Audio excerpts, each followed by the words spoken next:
Hallelujah. At tayo po ay nagpupuri sa grasya ng Panginoon. And for those who are joining us via Rock, we also welcome you. And we pray that you will find home, find rest, find life in Christ Jesus. So paalala po sa atin po mga magulang, sa mga may bata po, kindly bring or i-surrender po ninyo ang inyong anak sa mga teachers po, so that they can be brought doon sa atin pong lugar sa taas. Praise God. Amen. Huwag po kayong mag-alala, sa grasya ng Panginoon, ibabalik po sa inyo yung mga anak po ninyo. Amen. Amen. So once again, we welcome you to Reign in Life, where you find home, or where you can find home, find rest, find life. And it's all because of Jesus Christ. Today is the first Sunday of February. Praise God. Nagagalak po ba tayo na tayo po ay nasa ikalawang buwan na po ng taong 2024? Amen. God is good. Amen. Sa kabila po ng mga challenges, na maaaring pong pinagdaanan po ninyo, pinagdaanan natin bilang isang iglesia, pero ang extreme favor ni Lord ay nananatili sa atin. Amen po. We will not lose faith, and we will continue to declare that we have God's extreme favor over our lives. Marami tayong napagdaanan, pero napagtagumpayan natin dahil po yun sa favor ng ating Panginoon. Amen po. So today we will be celebrating a new theme, at ang theme po ay Forever Loving. Sabi nga natin, My God is forever loving. So ang Diyos ay mananatili pong nagmamahal sa bawat isa. And today I would like to share a simple message. It's going to be a 4-part series that we can dwell sa pagmamahal ng Diyos na walang hanggan. So the message is entitled, Because God is Forever Loving. Sabi nga natin, because God is forever loving. So parang merong bitin dun sa statement. I intended it that way because kung ang Diyos ay palaging nagmamahal sa atin at walang sawang iibig sa atin, there has to be an effect. Meron pong magiging bunga pag maunawaan natin na ang Diyos ay patuloy na nagmamahal sa atin. Okay? I hope you get the intent sa mensaheng ito, because naniniwala ako po na lahat tayo alam natin na ang Diyos nagmamahal sa atin. Pero the question that we would like to answer is, what now? What now? Ano ang magiging resulta pag ang pag-ibig talaga ng Diyos ay nasa ating buhay? Would it allow you to remain the way you are? Mananatili ba tayo dun sa buhay na nakasanayan natin? At tanggapin lang natin na ang Diyos nagmamahal naman sa akin eh. That is not the intent of the love of God. We all know, even in John chapter 3:16, binanggit doon, that for God so loved the world that He gave His only Son, that whoever believes in Him will not perish, but have eternal life. So kita natin na yung pagmamahal ng Panginoon may effect. Ang tunay na pagmamahal ng Diyos, pag pumasok sa tao, yan ay nagkakaroon po ng resulta at bunga. That's why the message this month is about, because God is forever loving, what now? What is its effect over your life? Do you get the point and the objective ngayong araw na to? So, wala pong duda na ang Diyos ay nananatiling nagmamahal. But we pray na makita natin ang power ng pagmamahal ng Diyos. Okay, so let's go to 1 John chapter 4, verses 7 to 11. Familiar po sa marami.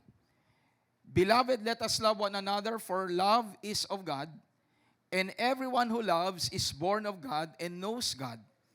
He who does not love does not know God, for God is love. Sabihin nga natin, God is love. O sa Tagalog, ang Diyos ay pag-ibig. Sabihin natin, ang Diyos ay pag-ibig. And then sinabi po ni John, what is this love? In this, the love of God was demonstrated towards us, that God has sent His only begotten Son into the world that we might live through Him. We will go into greater depth, mas malalim pa dyan. Pero dyan pa lang, makikita natin na meron pong kapangyarihan ang pagmamahal ng Diyos. Na ang sabi doon na sa pamamagitan ng Diyos na nagmamahal sa atin, tayo ay Kanyang tinubos para tayo ay mamuhay para sa Kanya. That is the power of the love of God. That it brings us from a point of bondage to a point of service to God, that we might live through Him. Can I hear an amen? We'll grow into greater depth in that. Verse 10, in this is love. Not that we love God, but that He loved us and sent His Son to be the propitiation for our sins, the mercy seat. He took away all our sins. And then in verse 11, beloved, if God so loved us, we also ought to love one another. Sa Tagalog, mga minamahal, mag-ibigan tayo dahil ang pag-ibig ay mula sa Diyos. Ang umiibig sa kanyang kapwa ay anak ng Diyos at kumikilala sa Diyos. Ang sino mang hindi umiibig sa kanyang kapwa ay hindi kumikilala sa Diyos dahil ang Diyos ay pag-ibig. Ipinakita ng Diyos ang kanyang pag-ibig sa atin nang isinugo niya ang kanyang kaisa-isang anak dito sa mundo para ano? Upang sa pamamagitan niya magkaroon tayo ng buhay na walang hanggan. Pagpatuloy natin, verse 10, ito ang tunay na pag-ibig. Hindi tayo ang umibig sa Diyos, kundi siya ang umibig sa atin at isinugo niya ang kanyang anak upang akuin ang ating mga kasalanan para sa kapatawaran natin. So, merong purpose. Merong layunin ng Diyos. At merong larawan ng Diyos kung ano ang pag-ibig. We will go into greater depth in that. Pero dito po, napakaklaro, ito ang pag-ibig. Nang isinugo ng Diyos ang kanyang anak para tayo ay tubusin sa ating mga kasalanan. Mga minamahal, kung ganoon na lamang ang pag-ibig ng Diyos sa atin, nararapat lamang na mag-ibigan tayo. Saglit tayong manalangin. O Diyos, Ama na makapangyarihan sa lahat, muli po kami nagpapasalamat that you continue to love us. And today, Lord, you have given us the opportunity, muli pagkakataon, na ikaw ay makilala ng mas malalim kaysa sa dati at maunawaan kung gaano po ninyo kami kamahal. And let that insight, let that understanding bring us to transformation because that is the power of your love. Real love transforms us. Real love doesn't run away from you. Real love draws us closer to Jesus. And that is what we proclaim, Lord. We nullify all the attempts of the enemy to distract your people in understanding this message. And we believe, Lord, that in your mighty name, Lord Jesus, in your mighty name, everyone who comes to you will be free. Everyone who acknowledges in humility your graciousness and your love, they will walk out of this place free from any bondage, from any burden, because your love is beautiful. We bring back to you all glory and all praises in Jesus Christ's name we pray. And everyone says, Amen and Amen. So I would like to say, mula po sa mga talatang ito, emphasize, God is forever loving. Why do we say so? For He who is called love is eternal. Paano tayo may katiyakan ng Diyos ay patuloy na magmamahal? Dahil siya po ay wagpasawalang hanggan. At kung ang Diyos ay pag-ibig, nangangahulugan na ang pagmamahal niya sa atin ay magpasawalang hanggan. So the Lord continues to love us. The Lord continues to extend His love towards us. And it will continue. Diba? Kung hindi pa po babalik ang Panginoon, although we know that Christ and we believe that Christ is coming back very soon, but if ever, diba, tayo ay kuhanin na ng Panginoon, mananatili ang Diyos sa nagmamahal. Mananatili ang kanyang capacity to love. Why? Because He Himself is love. Ang Diyos ay hindi lamang nagmamahal, siya mismo, sabi sa Scripture, siya mismo ay pag-ibig. Can I hear an amen? So pakisabi nga sa iyong katabi, ang Diyos na magpasawalang hanggan ay mananatili na nagmamahal sa iyo. Okay? Let that sink into you. Let that sink in my mind and in my heart. If God forever loves me, what now? Ngayon maiintindihan at maunawaan ko na ganun ako patuloy na minamahal ng Diyos. Ano ngayon na? Would I open my life to the love of God? Or will I continue to live according to my own desires? Let me tell you this, you can never find true love outside of God. Let me say that again, you can never find true love outside of God. Love can only be found in the Lord. Amen. Kahit nga po ang pag-ibig sa tao, maging ang Panginoon sa mag-asawa, di ba? Dinideklara, if there is something that will only separate man and woman, it's death. Pag nagkaroon po ng pagpanaw sa isa, yung pagmamahal na yon, wala na. Pero ang pagmamahal ng Panginoon mananatili. So I pray everyone here, you would really open your heart that there is no other love compared to the love of God for you and for me. Yes, we appreciate our spouse. Pero ang totoo, yung pagmamahal na yon hindi mapapantayan sa ang pagmamahal ng Diyos. Dahil ang pagmamahal ng Diyos ay magpasawalang hanggan. Because He is eternal. Can I hear an amen? So let us try to define what love is. Love is agape. Alam na natin to. It means love, goodwill, benevolence, esteem, in plural form po is love feasts. Love feast. Ibig sabihin, it's not just a one-time gesture. Pag sinabing pagmamahal, may pruweba. May patuloy na pruweba ng pagmamahal. Can I hear an amen? And what we see here, mga kapatid, is that God freely extends love. For this is His nature. Sabi doon, agape, free will, goodwill, benevolence. Pag sinabing benevolence, dependent po doon sa nagbibigay, hindi dependent doon sa bibigyan. Kaya po sinabing benevolence. Nakakasunod po ba tayo? Am I clear po? Malinaw po ba si Pastor Mel? So ang pag-ibig na tunay ay kusang ibinibigay ng Diyos dahil yon ang kanyang personality. That is who God is. He will continue to love. Even if you don't love God, the Lord will continue to have the capacity to love. Pero ang panalangin natin, maintindihan mo na ang Diyos na nagmamahal sa iyo na walang katulad. Hayaan mo ang buhay mo at puso mo, kilalanin ang pagmamahal na ito. At yun lamang ang maging basihan ng iyong buhay. Yung pag-ibig ng Diyos. Hindi pwedeng dalawa ang minamahal. Hindi pwede, paano pastor yung pagmamahal ko sa asawa? Well, pagmamahal mo sa asawa mo ay reflection ng pagmamahal ng Diyos sa iyo at sa iyong spouse.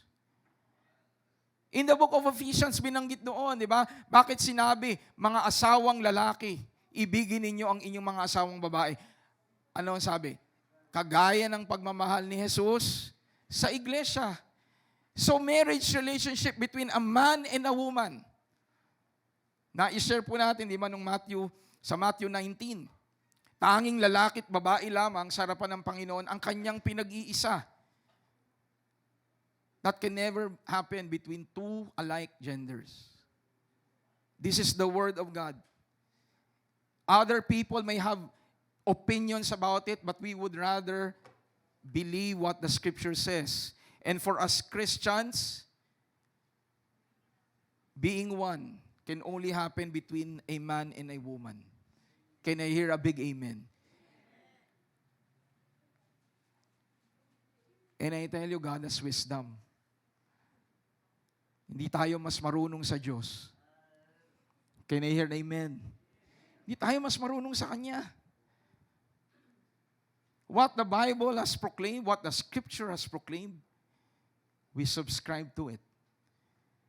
And I tell you, we need to follow the Scripture, and we need to open our heart to the free offer of God's love for us. Can I hear a big amen? God freely extends His love towards us because ito yung kanyang nature. Ito siya. Pero nais ng Panginoon, bigyan natin po siya ng puwang sa atin pong mga buhay. Hindi lang puwang kundi siya ang maging tunay na Panginoon ng ating buhay. Can I hear na amen? So love, diba? Which is agape. When I search po yung meaning, pag binasa natin yan sa Tagalog, if you do not know Greek, balik nga tayo doon sa slide ng meaning ng agape. Diba?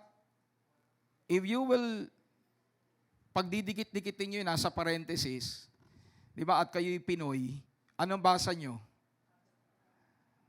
Agapay. Agapay. Alam nyo, ang Panginoon, sa kabutihan niya, sa biyaya niya, nais niya tayong bigyan ng agapay. Agapayin. Tama ba? Agapayin. Pag sinabing inaagapay kita, tinutulungan kita, sinasalo kita, yan po ang pagmamahal ng Diyos. Can you hear an amen? And this is because of the generosity of the Lord. It is not based on what we have done. It is based on Him. At when you go deep, dyan sa salitang agapay na yan or agape, it speaks about centered in moral preference. So yung word na agape is preference. Preference. Sabi nga natin preference. So it means that God chose to love us. It is His preference to love you. Hindi pinilit ng Diyos ang sarili niya na mahalin ka. Kusang loob niyang pinili na ibigin tayo. And pag iisipin natin, Lord, ang dami kong mga kasalanan, ang dami kong mga pagkukulang. Lalo na nung hindi pa natin kilala ang Diyos. Pero pinili niyang ibigin tayo because agape is His preference. Hindi natin pwedeng pilitin ang Diyos. Ang Diyos, when He does things, it is out of voluntary motivation. Can you hear an amen? At na maintindihan natin ito nang pinili tayong mahalin ng Diyos. Ano na ngayon? When this God who gave Himself for us, ang Diyos na to na nagkatawang tao at nagsakripisyo para sa atin na hindi natin magawa para sa ating mga sarili. You cannot pay for your own sins. Only God has the capacity to do that. At anong ginawa niya? Pinili niya na ibigay ang sarili niya para sa atin because what He has is agape. A goodwill, free will, benevolent love for all of us. Kaya pakisabi nga sa inyong katabi, wala kang makikita na pag-ibig katulad ng sa Diyos. And the Word tells us what is the clear picture of love. Diba binanggit po doon kung ano ang uri ng pagmamahal, kung ano ang pag-ibig. So let us not insist on our own picture of love. Huwag nating ipilit ang anumang uri o larawan ng pagmamahal because anything contrary to what God has already defined is not love, but poison. Can you hear an amen? Maunawaan natin mga kapatid na dinefine. Kumbaga parang sa dictionary, pag dinanap mo yung salitang pagmamahal, pag ginanap mo yung salitang joy, dinefine na ng dictionary kung ano po yung ibig sabihin ng mga salitang yon.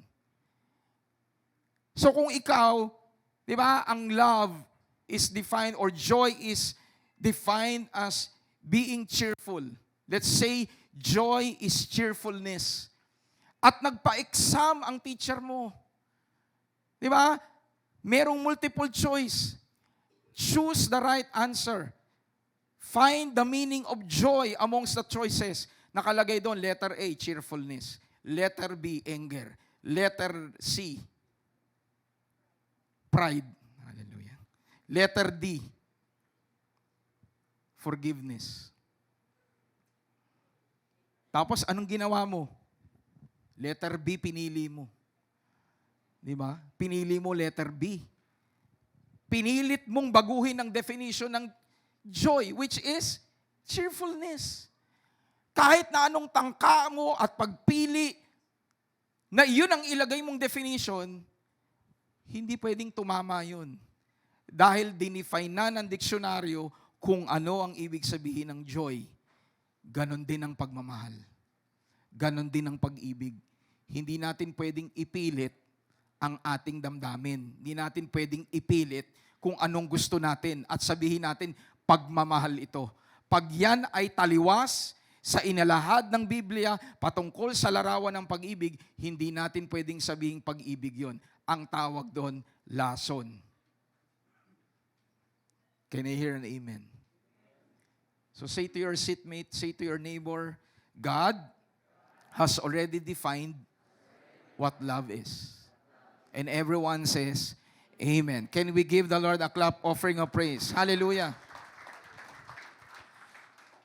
And the truth, if it is from God, it will build His kingdom.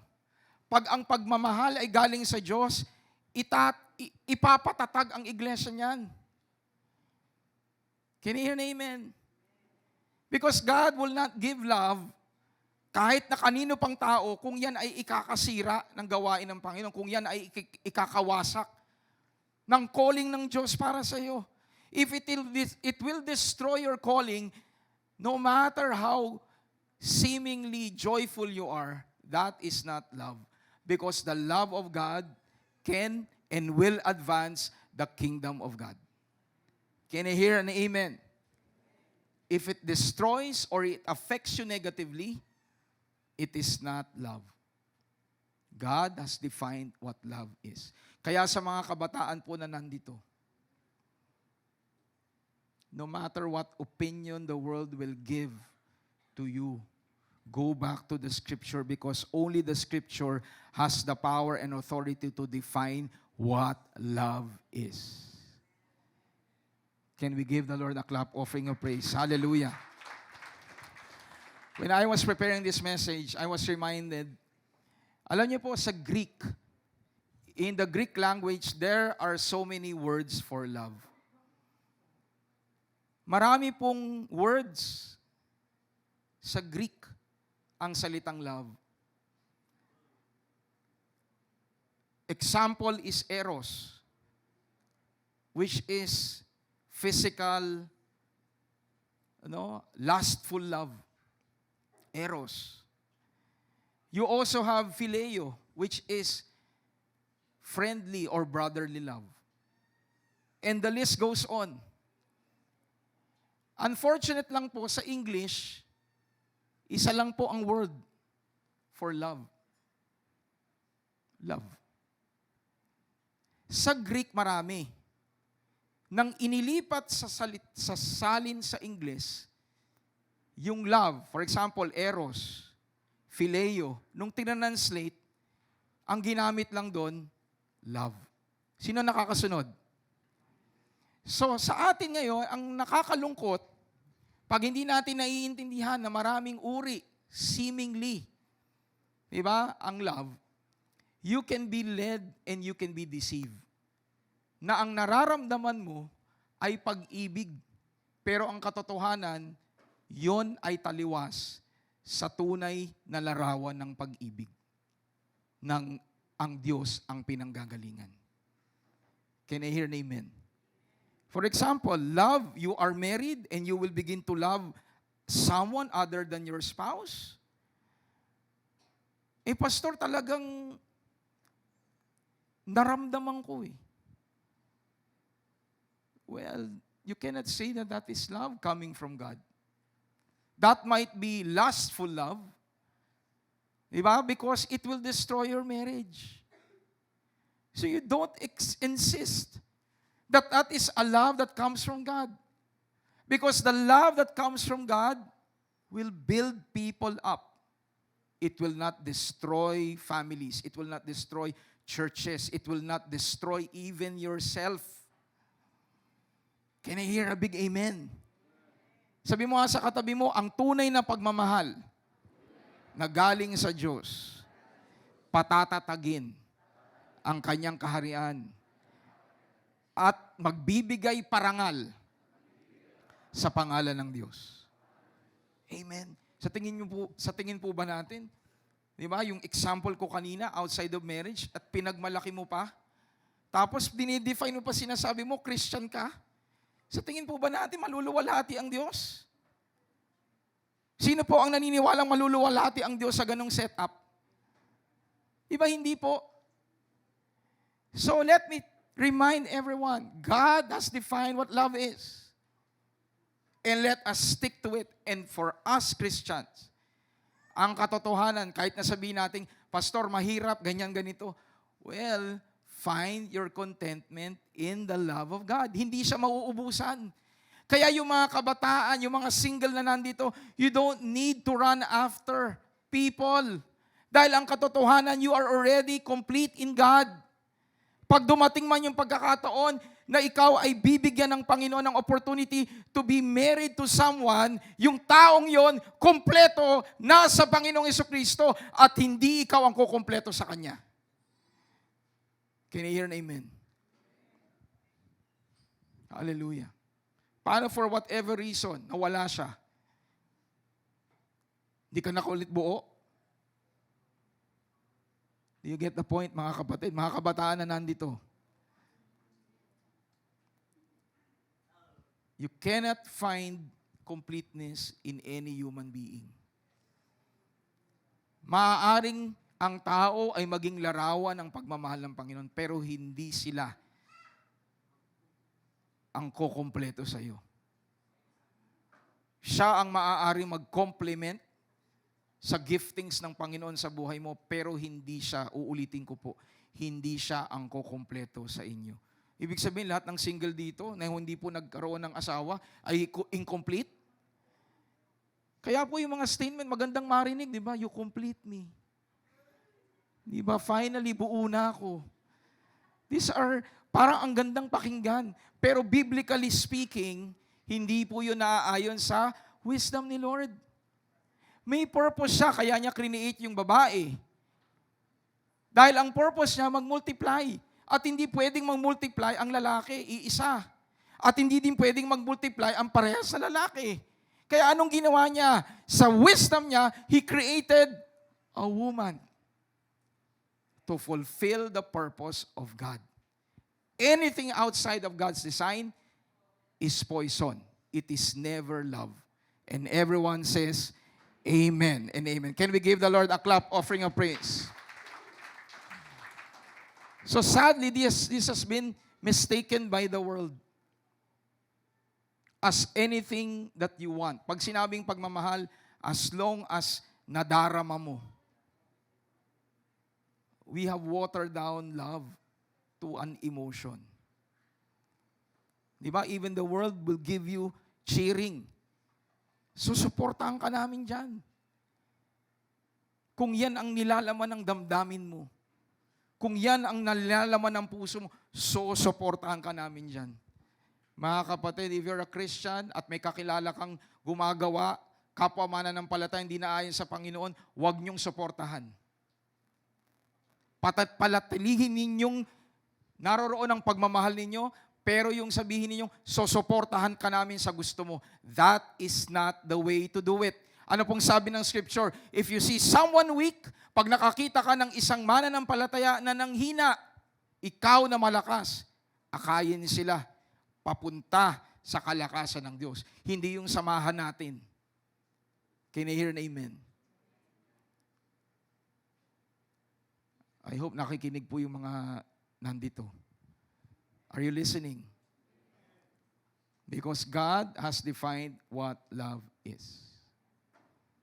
Diba sabi nga po ni Pastor Vlad, if you listen to the preaching po, I think 2 weeks or 3 weeks ago, ang tubig na nasa baso ay tubig din na nasa inidoro. Parehas tubig. Tama po. Pero someone in his right mind, hindi iinom sa tubig na nasa inidoro. Because that is polluted. Only water from glass you will drink. So kahit sabihin ng mundo, parehas lang yung pag-ibig. We beg to disagree. Isa lamang ang tunay na pag-ibig, yung dinefine ni Lord sa kanyang salita. At hindi lang dinefine, pinakita niya, pinatunayan niya, ito ang tunay na pagmamahal. Can we give the Lord a clap offering of praise? And the truth is, if it is true and pure, you won't be hesitant to show it. Tama po? Pag tunay ang pag-ibig, hindi ka mahihiyang ipagsigawan na ang meron ka ay tunay na pagmamahal. Amen po? Pag mali, tinatago. Amen po? Nakakasunod po ba kayo? Di ba tama po? In the first place, bakit mo itatago? Kasi nahihiya ka. Alam mo sa sarili mo na maaaring hindi pa tama ang panahon. Nakakalusot ka sa magulang mo, pero hindi ka nakakalusot sa Panginoon. Nakakalusot ka sa church, hindi ka nakakalusot kay Lord. Mga kapatid, this I would like to say, pag oras na at tama ayon sa Scripture, hindi mo kailangang ikahiya. At lalo na sa umpisa, kung tama ang path mo at nais mong bigyang parangal ang Diyos, hindi ka matatakot na magsabi. Hindi ka matatakot na i-welcome ang ibang tao sa buhay mo. Bakit? Ang sineselebrate ninyo, sineselebrate natin ay pag-ibig na galing sa Panginoon. Palakpakan ho natin ang ating Diyos. Sige po, malakas sa palakpak para sa Panginoon. So, once again, let's go to the definition of love. 1 John chapter 4, verse 10. In this is love, not that we love God, but that He loved us and sent His Son to be the propitiation for our sins. Siya ang naging, inako niya ang ating mga kasalanan para sa kapatawaran natin. ASND. Ibinigay niya ang kanyang sarili. Ito ang pagmamahal. Ito ang tunay na pag-ibig. Nang isinugo ng Diyos ang kanyang anak para sa atin. Nakakasunod po ba tayo? So anything that reflects that, we can say, it is love that is real. You see, God's love is real, for it heals faults and addresses burdens. Why do I say so? Bakit ko po ito sinasabi? Dahil dun sa binanggit ni John. Yung John na nagsabi ng John 3:16, na nagsulat ng John 3:16, is the same John na nagsulat ng 1 John. Na ang sabi niya, ito ang pagmamahal. Nang akuin ng Diyos ang ating mga kasalanan, nang ibigay niya ang kanyang sarili para akuin ang ating mga kasalanan at tayo ay mapatawad. Yun ang tunay na pagmamahal. Ang pagmamahal, hindi ka lang titignan. Ang pagmamahal ay hindi lang magsasabi that I feel for you. Ang tunay na pagmamahal, aalisin ka sa kabigatan mo. Ang tunay na pag-ibig, kung may pagkakamali, itutuwid. Yun ang tunay na pag-ibig. It will not glorify sin. It will not even hype sin and say and put a disguise to it na pagmamahal yan. Nakakasunod po ba tayo, mga kapatid? Tunay na pag-ibig nasa Scripture na. Kaya anything outside of it can be considered as fault it can be considered as a burden. And the truth is, God, in His graciousness, because of His forever loving capacity sa atin, inaddress po niya ang kasalanan. Hindi niya sinabi, mahal ko ang mundo. Ayun ang mundo papunta sa kapahamakan. Nag-e-enjoy sila sa kasalanan. So dahil mahal ko sila, hayaan ko lang. Ano po ginawa ni Lord? Nag-ipo siyang tao. Tinubos niya tayo doon. Kahit masakit para sa Kanya, at alam kong magiging mahirap para sa atin, lalo na kung matigas po ang atin pong mga puso. You want to insist on your picture of love? You want to insist on your own lordship sa buhay mo? Nagiging mahirap, magiging challenging. Pero dahil pagmamahal ang iniaalok ng Diyos, binubuksan natin ang ating buhay sa Kanyang kapatawaran. Can I hear an amen? Because true love addresses faults and it addresses burdens. Sabi mo nga sa katabi mo, may kabigatan ka ba ngayon? May pagkakasala ka ba ngayon? Ang Diyos, nananatiling nagmamahal sa iyo at nais Kanya na lumaya sa iyong sitwasyon. And everyone says, Amen and Amen. I want to show a picture. No? Imagine a person sick. Isang taong na-confine, may sakit. Kita niyo yung sa kabilang picture, ano po ang ginagawa ng doktor? Kinakausap siya na merong daladalang gamot. Yung isa muna pong side, di ba may gamot? Ini-explain sa kanya, inumin mo to. Di ba? Dahil pag ininom mo to, bubuti ang lagay mo. And then, sa kabilang side, ano po nangyari? Meron pong X-ray result or laboratory result. At sinabi ng doktor, praise God, you are now clear.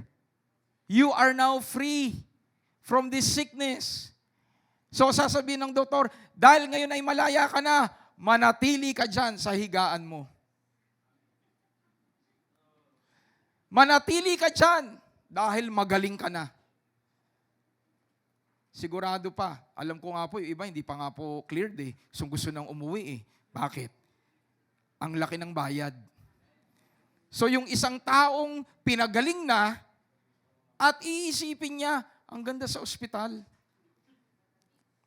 Dito na lang ako manamalagi. Kahit wala ng sakit. What do you think? What do you think, church?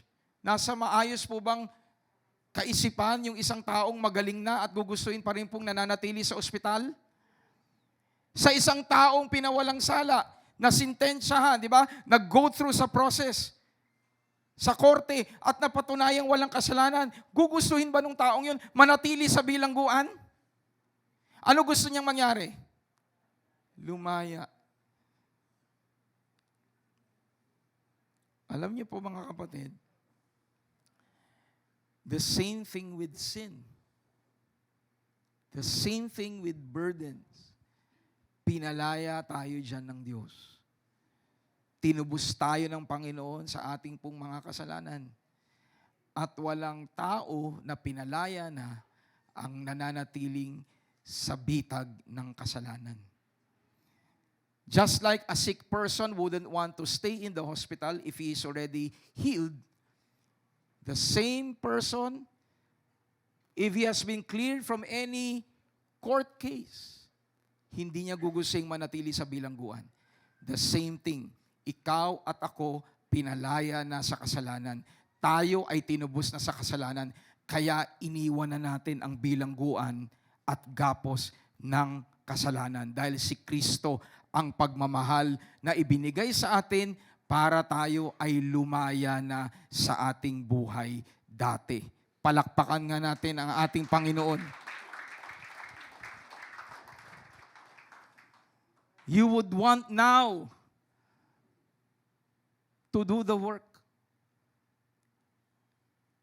You want now to be active. Amen. Yung mga nakatapos na po sa ospital, nakagraduate. At alam ninyong cleared. Tapos pupunta sa bahay, hihirata. Di ba sasabihin, may sakit pa rin ako eh. Sasabihin mo doon sa kamahal mo sa bahay, wala ka ng sakit, kaya maglaba ka na. Di ba? Wala ka ng sakit, kumilos ka na. Di ba? A person who is healthy would want to be active.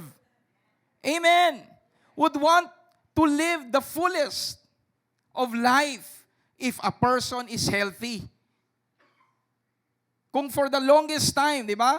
For a month, ikaw ay inalayan ng asawa mo, salamat, nandyan ang asawa mo, nandyan ang anak mo, pero ngayong ikaw ay malaya na at magaling na, panahon na para ikaw naman, sa grasya ng Panginoon, bumalik sa dati mong responsibilidad at gumalaw.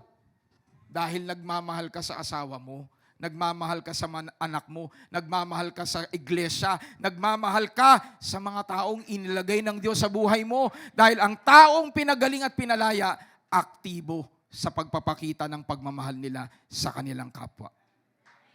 Palakpakan nga natin ang ating Panginoon. Actually, when you try, pag ulit-ulitin po ninyo yung pong verses na binasa natin, at maging yung buong chapter 4, manonotice po ninyo that love is so powerful that it is not just a noun, it is a verb. Makikita po ninyo na ang pagmamahal ay ganun po makapangyarihan na hindi po siya noun. Ano ba noun sa Tagalog? Pangalan. Ano ba ang verb sa Tagalog? Panggawa. Panggawa ba? Tagalog po, hindi action. Action po English eh. Pangkilos. Pangdiwa is adjective ba? Adjective. Basta yon. Di ba? Yung noun, pangalan, walang aksyon. Pero yung verb, may kilos, may aksyon. Kaya dito makikita natin sa nilahad ni John, sabi niya doon, kung ang sino mang nagmamahal, di ba? Sino mang umiibig, mamahalin ang kapwa niya. Because love is more than a noun. Love is a verb. Sabi nga sa inyong katabi, ang pagmamahal ay hindi lamang noun. Ito ay verb. Sino po nakakasunod sa sinasabi ni Pastor? Sino po yung mga nakarinig na sa inyo na mga kaibigan ninyo na matagal na, di ba? Di ba, magme-message sa inyo, miss kita. Di ba, miss kita. Love kita. Concern ako sa inyo. Pero walang pandamdam. Hanggang doon lang sa miss kita. Hanggang doon lang sa love kita. Concerned ako sa iyo. Meron pang emoji ng iyak. Tapos tatanungin mo sa sarili mo, nasan ka? Nung ako ay may pinagdadaanan, nasan ka? Kala ko ba mismo ko? Kala ko ba love mo ko? Nasa saan? Parang wala ba siyang kakayahan na magpakita ng pagmamahal? Andyan po ba tayo? Are you here? Kaya pag sinabi natin sa mga magulang natin, mahal kita nanay, mahal kita tatay, pakita natin. Pakita natin sa gawa, hindi lamang po sinasabi. If you truly love your parents, show it to them. If you truly love your spouse, show it to them. Lakas ng sigaw ni Ate Jess, oh. Praise God. Sa totoo po, ang pagmamahal ay hindi lamang noun. Pag-ibig ay aksyon. Aksyonan mo, kapatid. Kaya kung mismo yung kaibigan mo, mismo yung friend mo, gumawa ka ng hakbang. Pastor, busy. Marami akong ginagawa. Di ilagay mo sa schedule mo, bawasan mo yung iba para mapatunayan mo talagang namimiss mo yung kaibigan mo. Na mahal mo yung magulang mo, mahal mo asawa mo. Can I hear a big amen? Can we give the Lord a clap offering of praise? Diba, sabi nga ni Gary Chapman, diba, 5 love languages. It can be an act of service, It can be an act of words, words of affirmation. It can be giving something. It can be quality time. Or it can be physical touch. Yan po yung 4 o 5 paraan para po ipakita natin na nagmamahal tayo.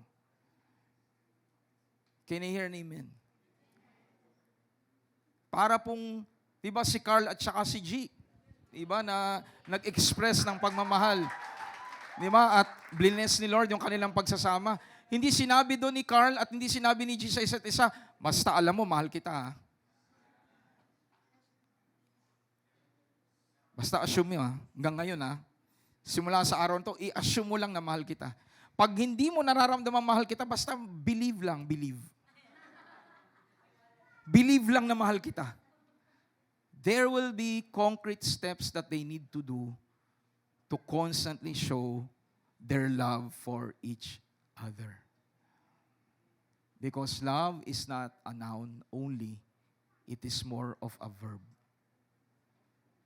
Si Lord ganun. Pinakita niya na mahal niya tayo nang ibigay niya si Jesus Christ. Can you imagine, ganyan ka-powerful ang love ni Lord? When you have this love, sa buhay mo at tunay na yan, iibigin mo ang mga bagay na iniibig ng Diyos. Papahalagahan mo ang mga bagay na mahalaga sa Kanya. Dahil ang love niya, powerful.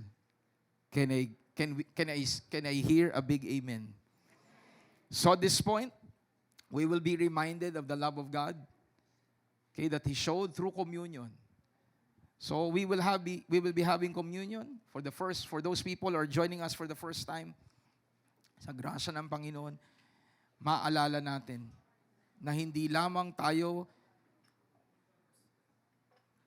binigyan ng pangdama ng Diyos na damahin natin ang pagmamahal niya. Kumilos siya. Ibinigay niya ang sarili niya para tayo ay ibigin. At yung communion, yung pong tinapay na nagpapaala-ala sa atin sa katawan ng Panginoon,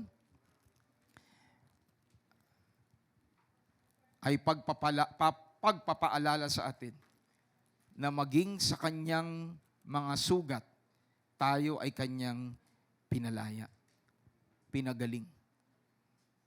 So right now, we will be declaring healing, the name of Jesus Christ, the name that is above every name. We have healing in Him. At yung katas ng ubas ay pagpapaala-ala na hinugasan ng Diyos ang ating mga buhay. We are no longer of ourselves. We are already to the Lord. Tayo ay sa Diyos. Tayo ay pinili niya para maging instrumento ng Kanyang kabutihan. Let us pray. Father, we give you glory and we give you praise this morning. Marami pong salamat, Panginoon, sa biyaya ninyo sa buhay namin, that we are truly grateful that by your stripes we are restored. Right now, Lord, sa mga kapatid po namin na nag-join online because they are sick, ang aming declaration, let faith rise up in their bodies, in their hearts, in their spirit, and let the power of faith restore them completely from the crown of their heads to the soles of their feet. Because in the name of Jesus Christ, sickness has been paid for by your stripes. In Christ Jesus, we declare, Amen and Amen. So let us partake, kainin po natin na may pag-ala-ala sa ating Panginoong Jesucristo.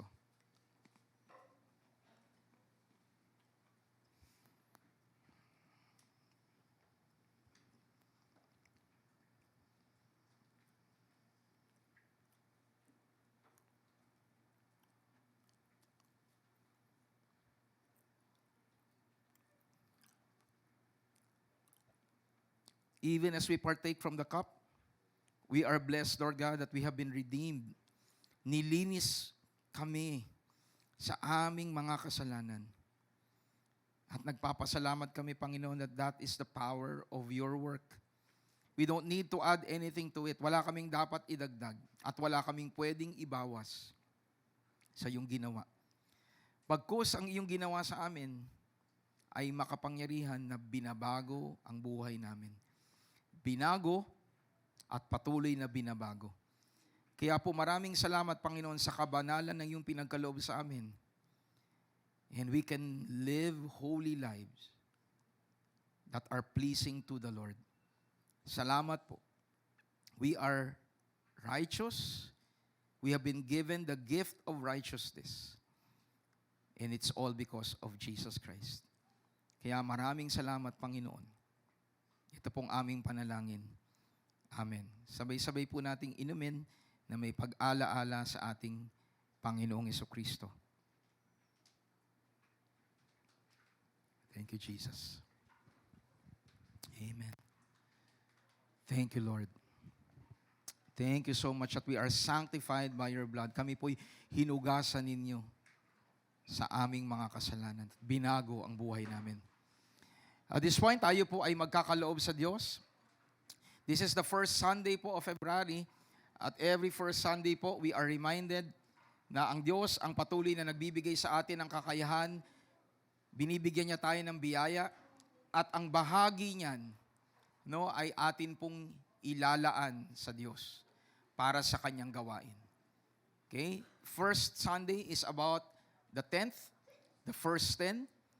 At sa mga nakakapakinig po sa atin, I encourage all, lalo na po yung mga SMVPs, for 3 weeks, we have been covering po 2 Corinthians chapter 8 and chapter 9 about the grace called giving. Every child of God has been given the capacity to give. Lahat binigyan ng Diyos. Lahat merong ipinagkaloob ang Panginoon. At nais ng Panginoon yung kakayahang ibinigay niya sa atin, gamitin natin bilang basihan ng ating pagkakaloob sa Kanya. Suportahan po natin ang iglesia ng Diyos dahil tayo po ay Kanya pong pinagpapala. Bring the 10th to the storehouse. Tayo po'y manalangin. O Diyos, Ama na makapangyarihan sa lahat, as we give this morning, we thank you, Lord, that you have given us the opportunity to give back to you. Ang aming paglalaan ng ikapo, ng first 10, sa iyo, Lord, ay larawan ng aming lubos na pagtitiwala na ikaw ang pinanggagalingan ng lahat ng biyaya. You are the Lord of our lives. It is not the resources, it is not the money who is our Lord. Our Lord is you. So we thank you so much this morning that more than any material thing to give to you is already the blessing itself. Hindi kami nagbibigay dahil may tatanggapin. Although alam namin, yan ang nature nyo, magbigay. Magbibigay kami dahil mahal namin kayo. Nagbibigay kami dahil ikaw ang pinanggagalingan ng lahat ng meron kami. Kaya po maraming salamat, Panginoon, for the gift of grace through giving. We just bring back to you all glory and all praises in Jesus Christ's name. Amen and amen. So let us give to the Lord with a cheerful heart. You can give physically. Kuya John. Salamat po. Or you can give online via GCash or ating mga bank accounts. Praise God. Amen. So let us now proceed to the second half of the preaching. Okay? So based on the time that we have right now, by the grace of God, we'll be able to end by 11. Okay? So in Christ Jesus, sabi natin kanina, the love of God is powerful. And it is forever. God forever loves us. He is forever loving. At gusto ko pong tignan natin yung pong salitang loving, not just as an adjective, but more of a verb. Di ba? Parang, I am loving you. Because the word also is an adjective. I am loving. Di ba? I am loving.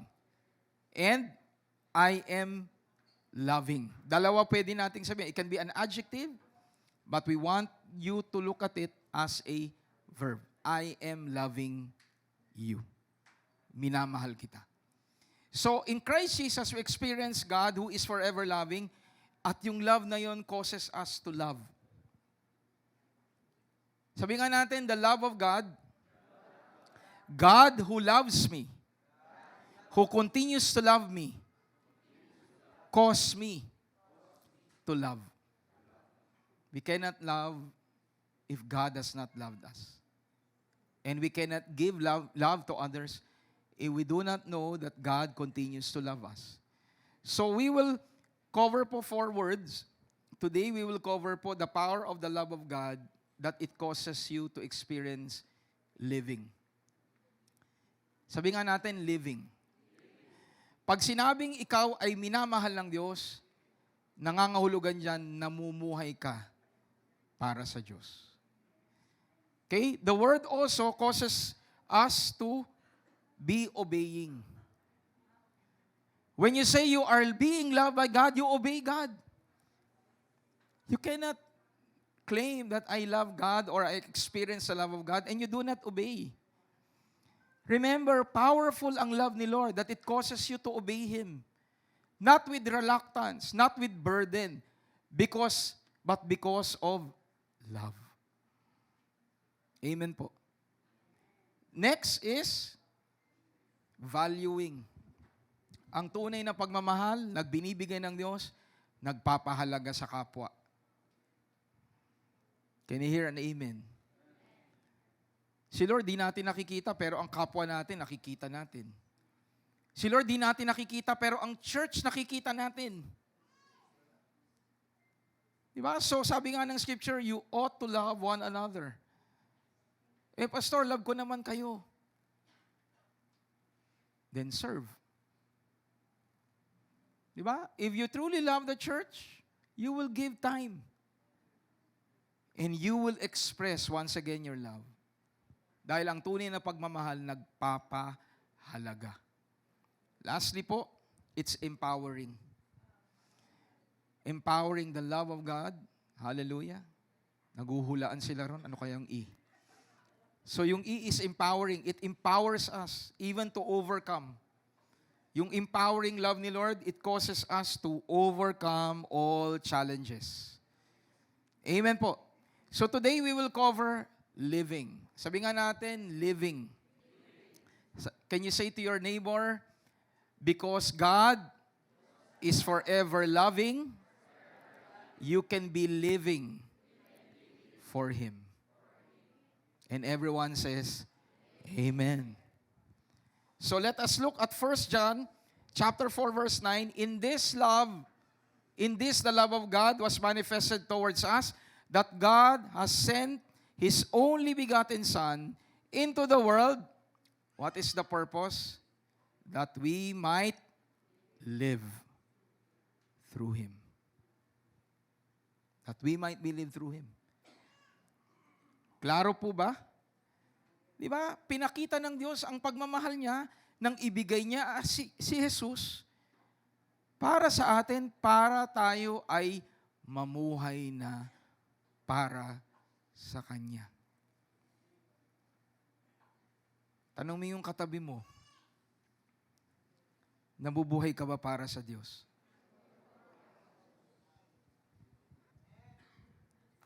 Sa kabilang katabi, sa tanong mo siya, nabubuhay ka ba para sa Diyos? Let me say this. Kung unawa natin na minamahal ka ng Diyos, mamumuhay ka para sa Kanya. Ganun lang po kasimple. Kaya pwede na ho tayo mag-uwian. That's the point of the message. If you know God is forever loving you, you will be living for Him. Amen. And the word is, so no one can truly be living without God's love, for it is our life.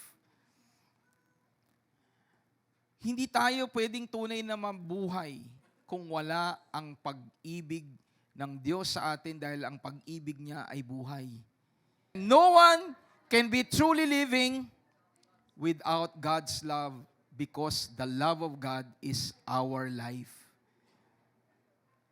Kung tayo po ay hindi inibig ng Diyos, mananatili tayo sa kasalanan. At kung tayo nasa kasalanan, buhay po ba tayo? If we are living in sin, if we are still in the bondage of sin, are we alive? No. So the reason na tayo'y buhay, dahil inibig tayo ng Diyos. pinakita niya ang pagmamahal niya. Kaya ngayon mga kapatid, if you know that God is forever loving you, you can be living for the Lord. God is good. The word live is to live, zao, I'm alive. And in the messianic sense, pag sinabing messianic sense, in the context of the work of Jesus. So pag sinabing alive, the context is the work of Jesus. In the salvation that Christ did, yung kaligtasang ibinigay ng Panginoong Jesucristo, it leads you to enjoy real life. Kaya mga kapatid, I pray sa lahat na nakikinig ngayon, even sa kanilang tahanan, kung wala si Jesus sa buhay mo at hindi ka nabubuhay para sa Kanya, hindi mo pwedeng i-claim na buhay ka. Dahil ang tunay na taong buhay ay namumuhay para kay Kristo Jesus. Sabi nga po ng Panginoon, minsan sinabi niya sa mga alagad niya, iniwan na ako ng ibang tao, kayo. Nung time na yon, si Peter was so bold in saying, where can we find the words that will give life? Kung aalis kami sa inyo, saan kami makakasumpong ng mga salitang nagbibigay buhay? So Peter was saying, Lord, walang ibang buhay kung wala kayo.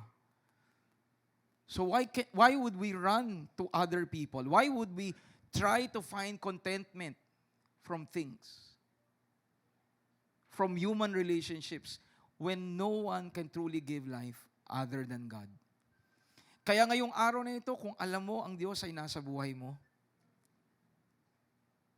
maging kontento ka. Dahil ang Diyos nagmamahal sa iyo at dahil patuloy kanyang minamahal, patuloy kang mamumuhay para sa Kanya. Pipiliin natin ang Diyos. Kung paanong pinili tayo ng Diyos, He preferred us.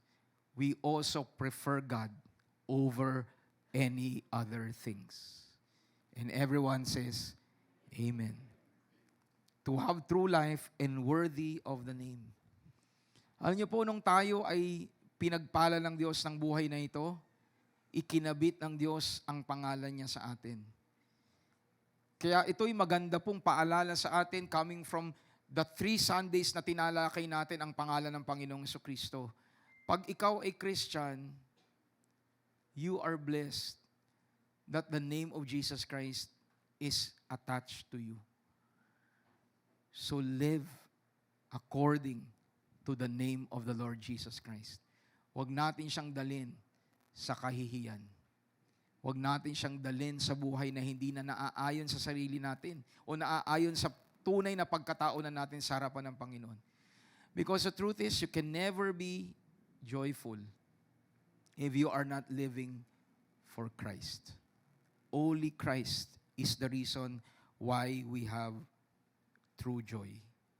And everyone says, Amen. Can we give the Lord a clap offering of praise? So God's powerful love allows us to live our lives now through His Son, Jesus Christ. What a privilege, di ba? Sabi doon, sa pamamagitan niya na ngayon, tayo ay mamumuhay. So everything passes through Christ. Lahat dumadaan sa Panginoong Jesucristo. If you will make a choice, ano po ang sabi? Balik nga po tayo doon sa text natin. That you might live through Him. You live through Christ. You live through Jesus Christ. So if you're going to make a choice, pipili ka sa buhay. Padaanin mo sa Panginoong Jesucristo. Ito bang pipiliin kung ito ikakarangal ng pangalan ng Panginoon? Kung hindi, kahit na gusto mo, dahil ang buhay mo ay kay Kristo Jesus, hindi mo pipiliin ang isang bagay na hindi naaayon sa Kanyang pangalan. Nakukuha po ba natin? Live your life through Christ. Can you say to your seatmate, live your life through Christ. And I tell you, that is a privilege. Na tayo ngayon ay mamumuhay na sa Panginoong Jesucristo at para sa Kanya. Mare-reflect si Lord sa buhay natin. Amen po. So what we do, what we think should pass through Jesus Christ. And I tell you, this is life-changing when we are aware of it and embrace it. Imagine po ninyo, kung meron kayong pipiliin, tapos sabi sa Scripture, live through Christ. Meaning, choose through Christ. Kung si Kristo ang pipili, ano kaya pipiliin niya? Nung mga 2000 or 1990s, umuso yung yung bracelet na WWJD. It's an attempt, no, na sa pamamagitan ng bracelet, pag may pipiliin ka, what would Jesus do? So yung iba hindi makapagdesisyon kung pula ba yan o green. Di ba? Ano ba? Go ba ako? Titingin muna sa bracelet. Well, it is an attempt to be reminded. Pero I tell you, you don't need a bracelet. You have the Holy Spirit in you. You have the Holy Spirit to remind you, and you have the Bible to remind you of what glorifies Jesus Christ. Can I hear an amen? Well, it can be a help. What would Jesus do? Merong temptation. Nasa harapan ko, what would Jesus do? Magigivin ba siya sa temptation? Of course not. So you live your life through Jesus. And we are able to because He loves us. Amen. Huwag nating pagpalit ang pag-ibig ng Diyos sa iba. Amen po. And I tell you, a life lived for God is the true life lived in His love. Ang buhay na binubuhay o ipinapamuhay para sa Diyos, yan po yung tunay na buhay. Dahil yan nabubuhay sa pagmamahal ng Diyos. Sino po nakasunod po nun? Malinaw po ba si Pastor Mel? A life lived for God, ang buhay na namumuhay para sa Diyos, ay ang tunay na buhay dahil nabubuhay yan ng ayon sa pagmamahal ng Diyos. Hindi ka naman mabubuhay para sa Diyos kung hindi mo siya mahal eh. Tama po. You will only live for God because you love God. So if you're not living for God, there is something wrong with your understanding of your love of God. Once again, the love of God removes us from faults. It removes us from burden. Yes, natutuwa tayo kahit tayo nadapa, mahal tayo ng Diyos. Pero walang magulang ang nanasain na yung anak niya nananatiling nakadapa. Dahil mahal niya yung anak niya, tutulungan niyang makatayo. Kung tayo naniniwala ng kasalanan ay pagkadapa at mahal ka ng Diyos, hindi niya nais na nananatili kang nag-e-enjoy sa pagkadapa mo. Can I hear a big amen? Ganon tayo kamahal ng Diyos. Kaya niya tayo inaagapayan na makatayo at makabalik sa Kanyang presensya. Makabalik sa paglilingkod sa Kanya. And everyone says, Amen. I'm almost done. Palakpakan naman sa Panginoon. Galatians chapter 2:20, I have been crucified with Christ. It is no longer I who live, sabi ni Paul, but Christ lives in me. And the life which I now live in the flesh, I live by faith in the Son of God. And what did he say? Ano po sabi ni Pablo? Dinescribe niya si Jesus, the Son of God. Can we all read at the count of 3? 1, 2, 3. Who loved me and gave Himself for me. Sabi ni Pablo, pinili ko na mamuhay para sa Panginoon. At ang totoo, sabi niya, si Kristo na ang namumuhay sa akin. Sabi nga po natin, si Jesucristo ang namumuhay sa atin. Sabi ni Paul, I am now crucified with Christ. It is no longer I who lives. Yung dati kong pagkatao, hindi na yon ang buhay. Ang nabubuhay na ngayon sa akin ay si Jesucristo. At dinescribe niya paano naging, Pastor, paano naging posible na si Jesucristo na ang mamumuhay sa pamamagitan natin? Because He so loved you. Ididiin ko po mga kapatid, dahil ganun nga po tayo kamahal. So the power of the word today, basahin natin po sa Tagalog, ipinakita ng Diyos. Ay, wala pala. Wala yung Tagalog version. No? Hindi po yan eh. So, paparaphrase ko na lang po from the English. I have been crucified with Christ.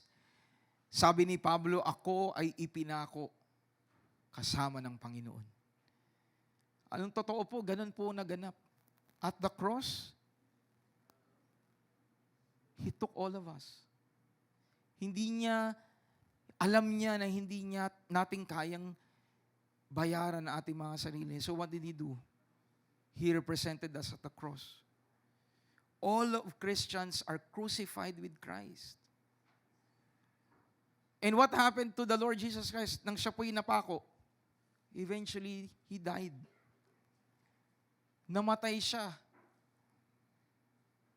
At pagkalipas ng 3 araw, what happened? He rose again from the dead. Lahat ng iyon ay para sa atin at dahil sa atin. So ngayon, we can truly say, Lord Jesus Christ, you are living in me. And why can we say that Christ is living in me? Hindi lang po yung nakatira tapos cool lang si Lord. Pag sinabing alive, gumagalaw. Pag sinabing buhay, kumikilos. Amen. Church, are you listening? Pag sinabing buhay ang Diyos, gumagalaw, kumikilos. Kung Kristo ay buhay sa atin, kikilos ka dahil unawa mo na si Kristo kumikilos sa pamamagitan mo. So we can say as we end, sabi natin kanina, we can live through Christ. Di ba? He gave His life so that we can live through Him. Dito po sa Galatians chapter 2, sa kabilang side naman. God's powerful love allows Him to be living His love through us. Kung kanina ang sabi natin, nabubuhay tayo sa pamamagitan ni Kristo. Hindi doon natapos. Si Kristo nabubuhay sa pamamagitan natin. You can be an expression of love. You can be a voice of love. And that is who Jesus is to us. Na ipapakita niya kung sino siya sa pamamagitan ng buhay ng bawat isa sa atin. And everyone says, Amen.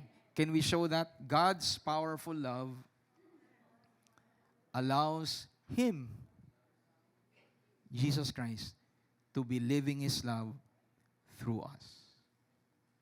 Sino po dito ang handa pong mabuhay para sa Panginoong Jesucristo? Sino dito ang nakakaranas na si Jesucristo ay namumuhay sa pamamagitan niyo? Marami po hindi masyadong nag-amen po dun sa pangalawa. And I understand. Pero ngayong umagang ito, simple lang po ang susi. Your God, my God, our Savior, is forever loving you. And there is no reason for you not to be living for Jesus Christ. Mabuhay para sa Diyos dahil Diyos lamang ang nagmamahal sa atin nang walang katulad. Can I hear an amen? I'll end with this. Kanina po, while we were worshiping God, sabi po ng Revelation chapter 3, ang Panginoon kumakatok, di ba? Sabi doon. Tapos ang sino mang magbubukas ng kanyang puso, pintuan ng kanyang puso, papasok siya. Kaninang umaga po, while we were worshiping God, the Lord reminded me na tayo po ang meron pong choice kung sino ang papapasukin natin sa buhay natin. If you allow sin, if you welcome sin in your life, it is your choice. Choice natin yun. Can I hear an amen? And I tell you this, let us not think that that wouldn't have any effect. Kanina pong umaga, I prayed for someone, and while praying for that someone, the Lord reminded me of the value of a soul. Yung kaluluwa. Ang kaluluwa natin ay iisa. Everything that you allow to enter your soul would affect your soul. If you will love something, someone that is not aligned to the Scripture, do not ever think, huwag niyong iisipin na hindi nakaka-apekto yan sa kaluluwa niyo. Ang kaluluwa ang dahilan kaya naparito ang Panginoong Jesucristo. He wants to save your soul. He wants to save your soul. At ang kaluluwa, damdamin nandyan, kaisipan nandyan, at pagpili nandyan. Kaninang umaga, sa tao pong pinapanalangin ko, ang naging declaration sa kanya, is the Lord is redeeming your soul. Ngayong araw na to, you might be a believer, you might be a Christian, pero pag ikaw ay nagpatuloy ng mga bagay sa buhay mo at isip mo na hindi naaayon sa kalooban ng Panginoon, I tell you, it affects you. At sa araw na to, ngayon natutuklasan natin kung gaano tayo miniibig ng Diyos. Panahon po para palayasin ang mga bagay na hindi galing sa Diyos. Let us choose the Lord only and the things that honor God. Because pag tayong lahat ay humarap sa Panginoon, ang kaluluwa natin, yan po ang ipepresenta natin sa Kanya. So today, if you are struggling to love God, if you're struggling to live for God, you go back to the source. God forever loves you. Go back to Him. Trust in Him. He is coming back. And nothing is worth it compared to Jesus Christ. Can we all rise up?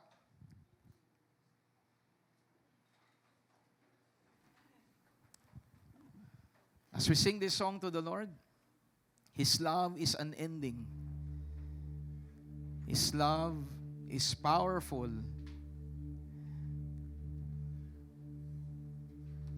There is no treasure or gold that can ever compare to the love of God.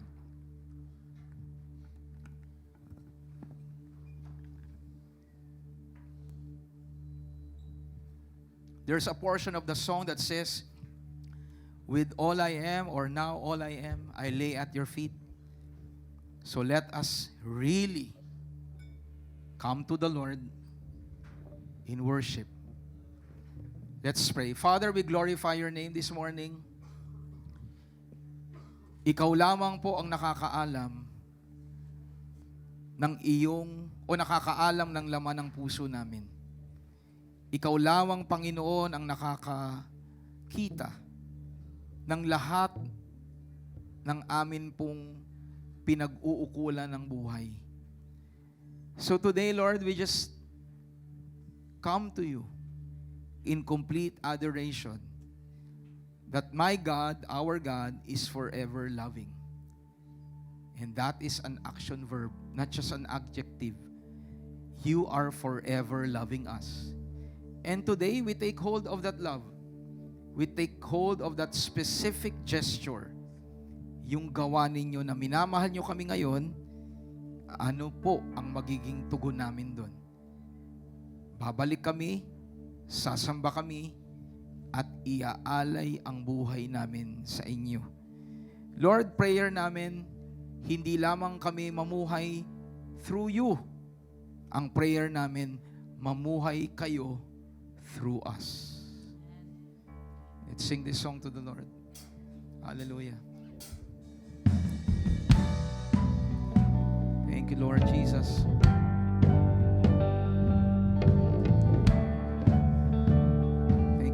Empower your church, Lord. Empower your people.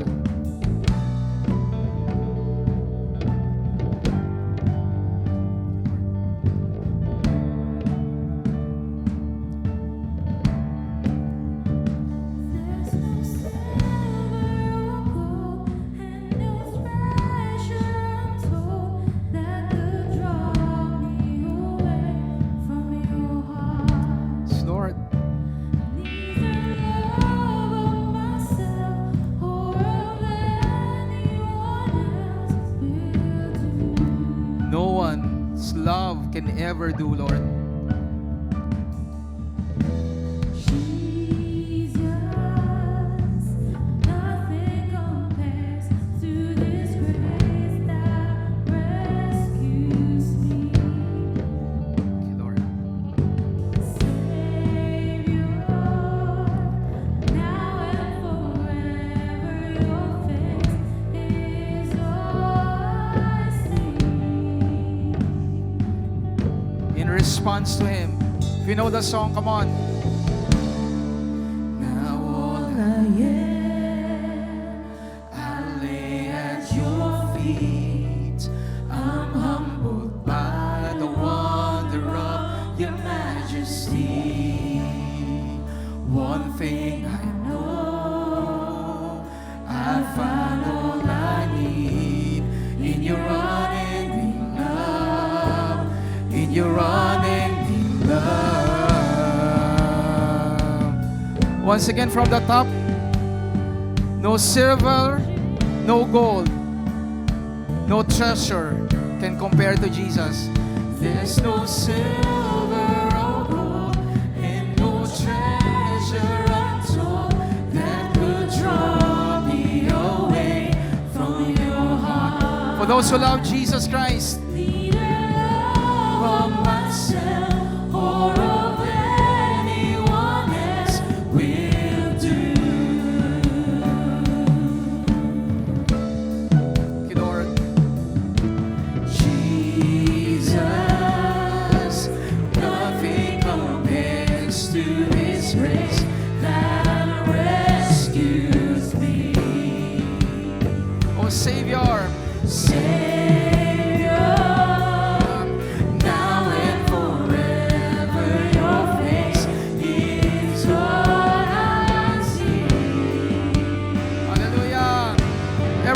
the Lord, now all I am.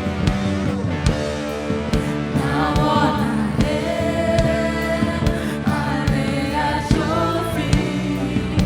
I'm humbled by the wonder of your majesty. One thing I know, I find all I need in your unending love, in your unending love.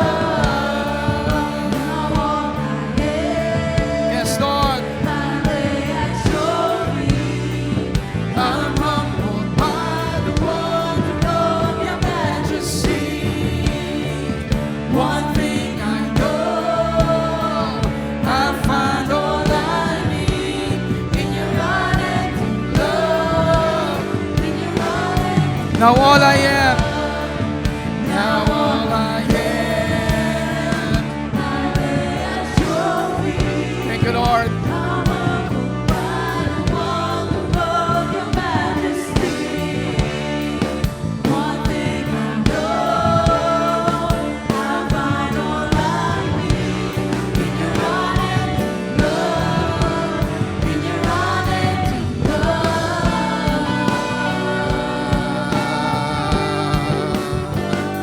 Your unending love, Lord God. Hallelujah.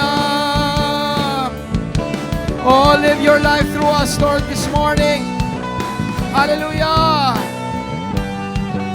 Thank you, Jesus. Thank you, Lord God. Minister to your people today. Thank you, Lord. Nothing compares to this grace that rescued me. Thank you, Jesus. We lay our life to you, Lord, in complete surrender. Now and forever, your face is all I see. Oh, we speak about Jesus. Hallelujah. Jesus. Thank you, Lord. Nothing Nothing can compares compare. that rescued me. Our Savior, you freed us.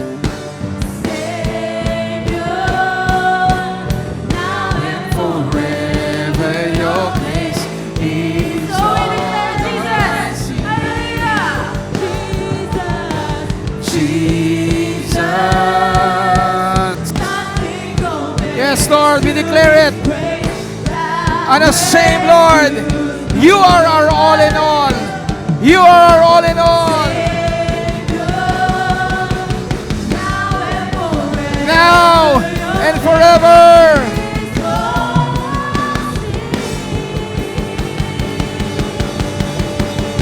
Now all I am, hallelujah.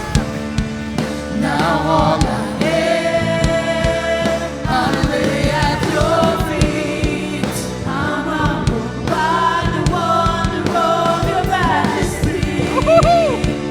One thing I know, I'll find all I need in your unending love, in your unending love.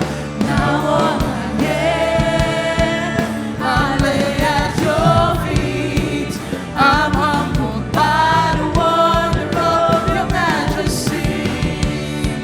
One thing I know, I find all I need in your unending love.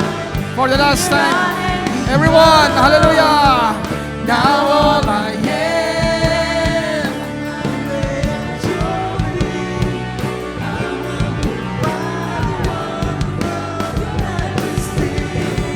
Woo! One thing I know, I find all I need in your unending love, in your unending love. Oh, in your unending love. Your unending love. Blessed be your name, Lord. Thank you, Jesus.